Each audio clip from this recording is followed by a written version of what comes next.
So for today's tutorial, we'll be talking about how to make patterns directly from pictures. So like I did in my previous video, we're going to search Flosscross and open this on any browser that you're using.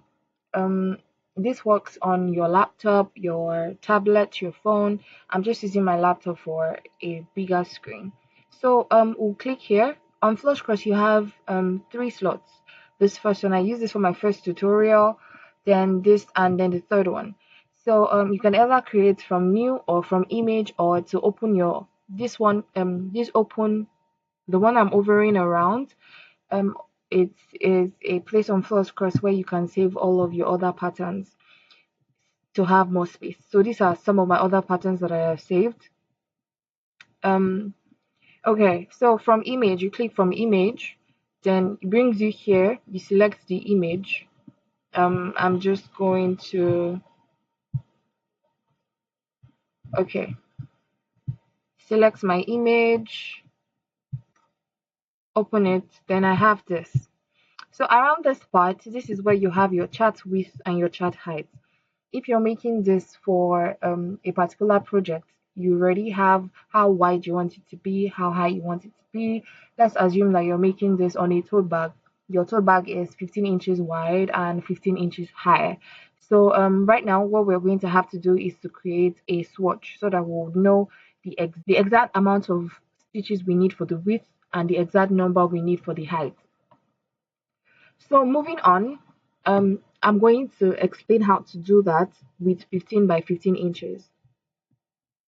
This is a piece I'm already working on, and then I'll be using this for my measurements. I made this using single crochets, and I have a couple of rows and a couple of stitches. So for you, a standard swatch has inches wide, 4 inches wide and 4 inches high. So the whole idea of this is to know how many stitches you need to make 4 inches wide and how many rows you need to make it 4 inches high. So for this, I use single crochet. So the whole idea of this is to use the hook you'll be using while making your color work project. The yarn you plan on using, your tension has to remain the same. So yes, let's go right into it to get our measurements. So like I said, we'll be making a 15 by 15 inches piece with this pattern. So 15 inches wide, 15 inches wide, and 15 inches high, pardon me, inches and 15 inches high. So we have this. So I'm going to take my measuring tape and then measure how many gave me from this piece. I'll measure how many rows gave me 4 inches. So my 4 inches is reaching over here. This is where the tape starts. Is reaching over here, so I'm going to count. This is 1 2 3 4 5 6 7 8 9 10. So that's 20 rows. You might not really understand how I counted this, but you can see this this right here represents 2 rows. But just count your stitches while you're crocheting. So I have 20 rows. 20 rows gave me 4 inches for my single crochet. So 20 rows gave me 4 inches. So this is for my row, this is for the height, how high I want my piece to be. Now let's talk about the width, how wide I want it to be. So I'm going to measure 4 inches over here. 4 inches, this is where 4 inches stops, this particular stitch starting from here. So I'm going to count it. So I have 1 2 3 4 5 6 7 8 9 10 11 12 13 14 15 16 17 and 18. I have 18 stitches gave me 4 inches when it comes to the width. So I'm going to write it here. 18 stitches gave me 4 inches for how wide I want it to be, the width. So now what I'm going to do next is to write I'll write this part high / row, number of rows, while this other side will have how wide I want it to be / the width. So I'll take my measurements here. the height will be equal to how high I want my final piece to be, which is 15 inches. So that will be 15 multiplied by how many rows gave me 4 inches, which is 20 in this case. 20 divided by 4 inches. The same goes for the width. I would write the final width, how wide I want my final piece to be, which is 15, multiplied by the number of stitches that gave me 4 inches, which is 18, divided by 4. So over here, for here we have 5. So this is 15 multiplied by 5. Here I'm going to calculate this and get back to you.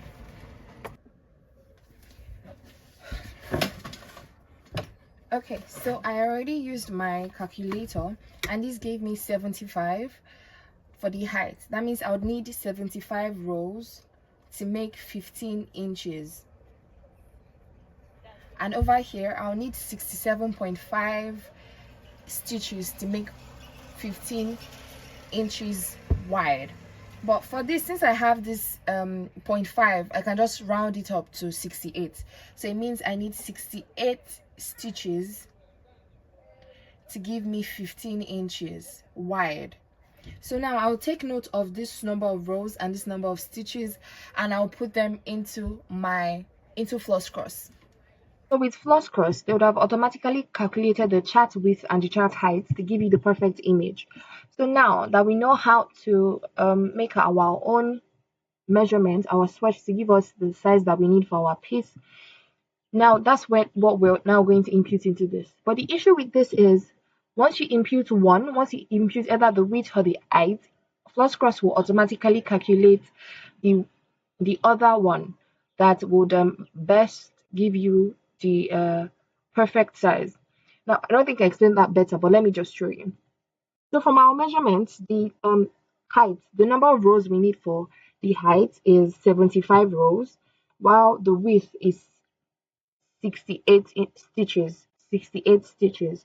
So now this is up to you to determine which one are you willing to impute. Would you rather impute the width or you rather impute the height? As for me, I think I would rather impute the width. So the width here is 68. So I'm going to impute 68 over here. And then Flosscross has automatically calculated the height for me.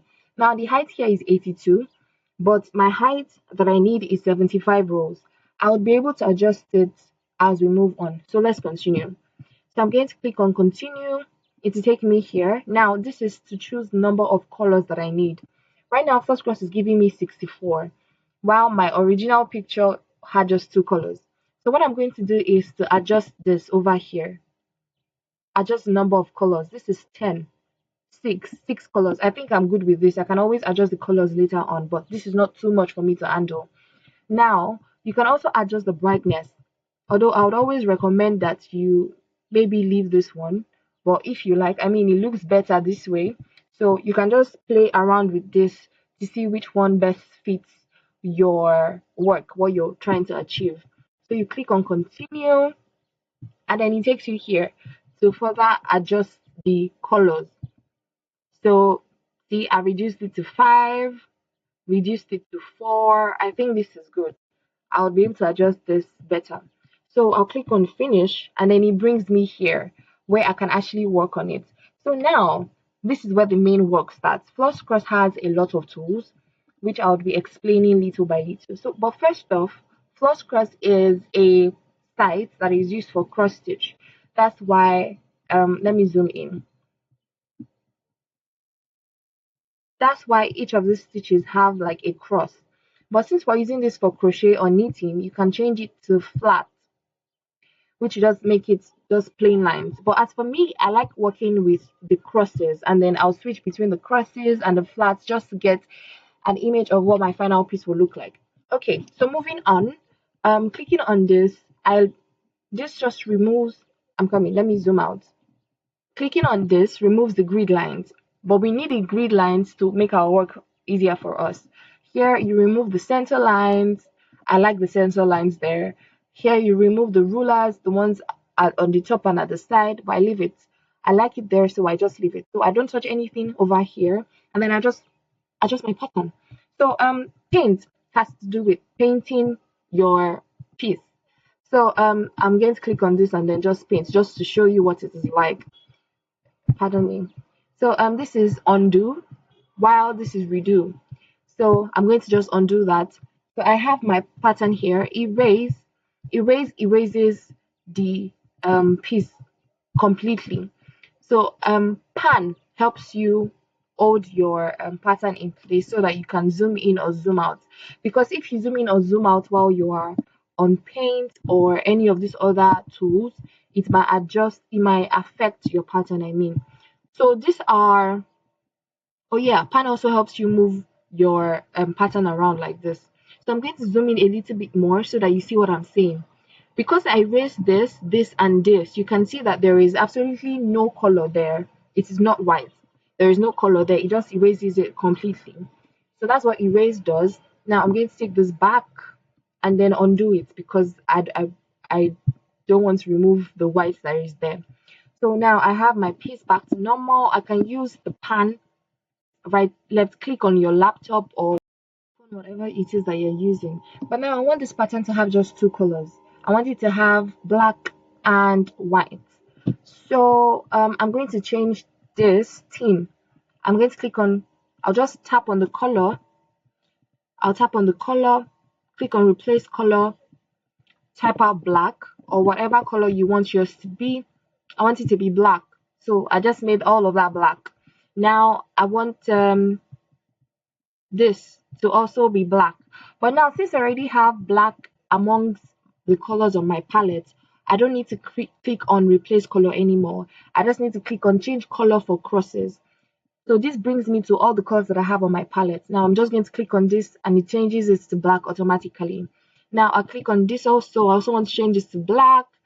So change color for crosses, change to black. And then there you have it. So now I'm going to click on these three dots right here to remove all unused colors, all the colors that I'm not using. So now we have our piece looking like this. This is what our piece looks like. So now all you have to do is to make minor adjustments. For instance, over here, this line is not connected. So you connect it by yourself. You click on paint and then you connect it however you see fit. I think this is good. This is also not connected. So you just go over the pattern and see what it looks like. Now, I did not forget that our pattern is supposed to have 75 rows. So right now I have 82. Right now I have 82. So what I'm going to do right now is to check where can I remove I need 75. I have 82. Then 82 minus 75 is 7. So I need to remove 7 stitches or 7 rows. I need to remove 7 rows for this to give me the perfect height that I need, perfect number of rows. So I'm going to zoom in and count from this bottom here. This is, I can remove 7 from the bottom. I can remove 7 from the bottom and my pattern is fine. So what I'm going to do right now is to click this at the top left, this sandwich symbol. I'll click on edit, change size chart. Then this represents the bottom, the top of your piece, the left, and then the right. You can adjust the size of your piece here. So now I want -7 from the bottom.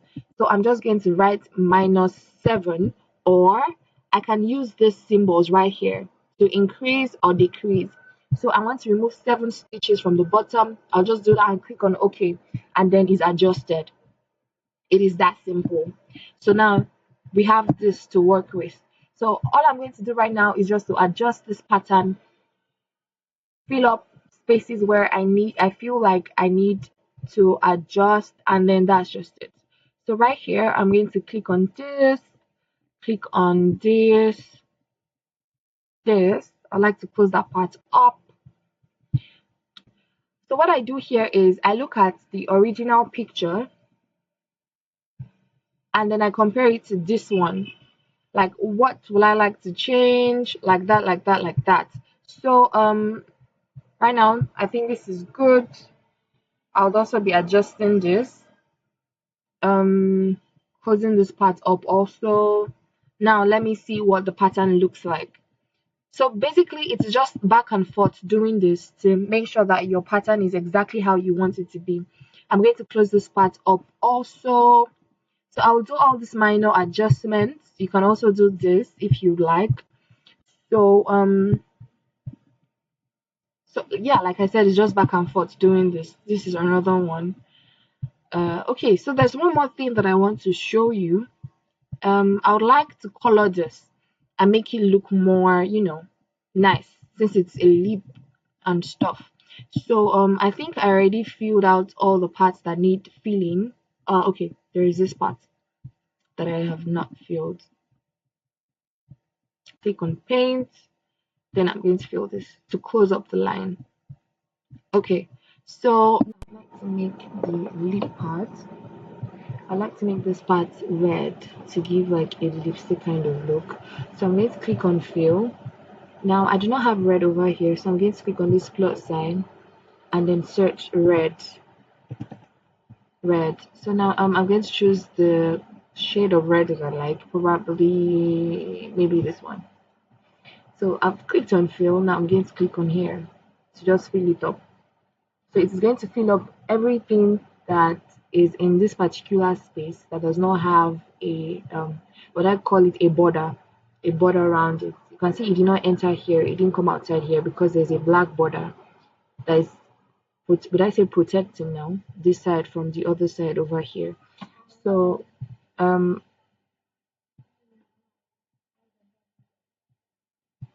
okay, I'm going to leave this like this.